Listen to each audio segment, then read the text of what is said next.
So, let's talk about one of history's most horrifying empires, Assyria. These guys were just unbelievably successful, but at the same time they were so cruel, so brutal, that they were hated like almost no one else.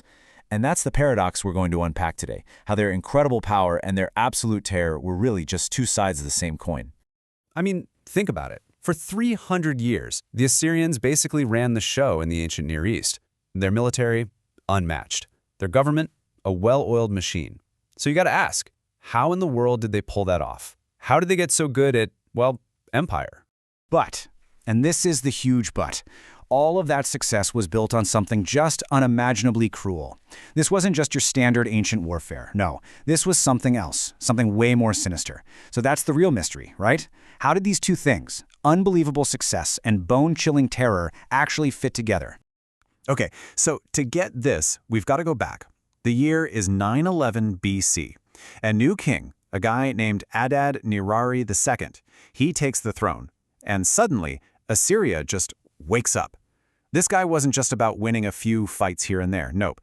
He kicked off a 300-year imperial run that was going to change everything. And this is where you see the guy's genius. He wasn't just a raider, smashing and grabbing. He was a builder. Think about it. He sets up these strategic supply dumps. What does that tell you?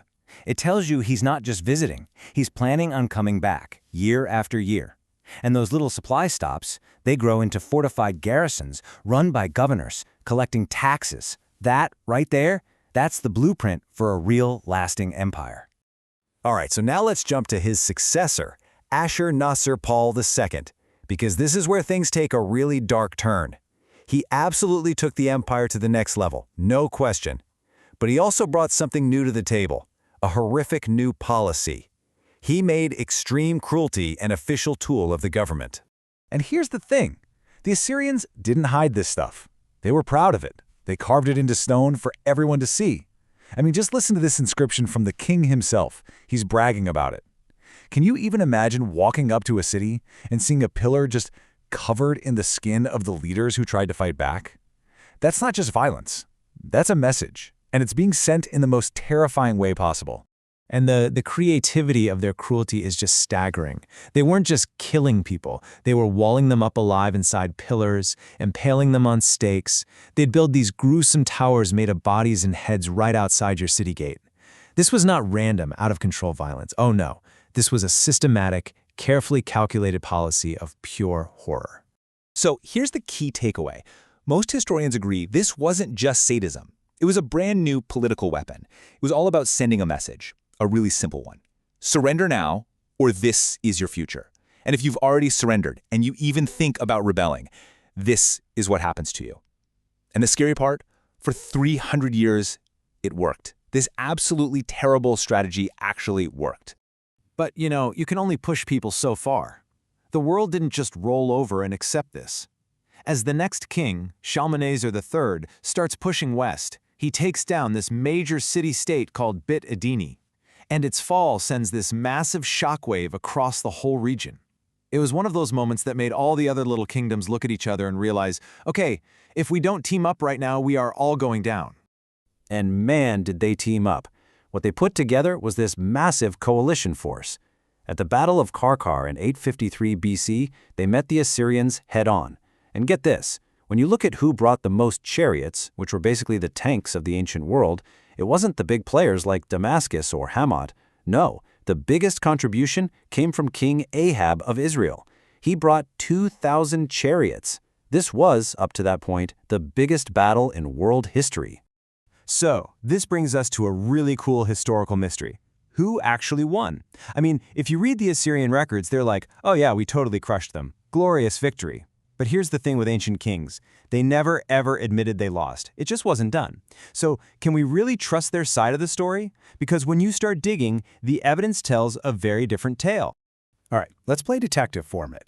Clue number 1. The Assyrians don't come back to that area to fight for another 4 or 5 years. That sounds a lot like an army that took a serious beating and had to go home to lick its wounds. Clue number 2.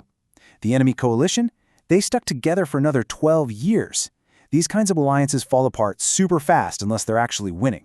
So all the evidence points to one thing. The Assyrians got a serious bloody nose at Karkar, even if they'd never admit it. Now, even with that setback, the Assyrian Empire kept on rolling for a long time, and so did its reputation for pure terror. So let's talk about the endgame here.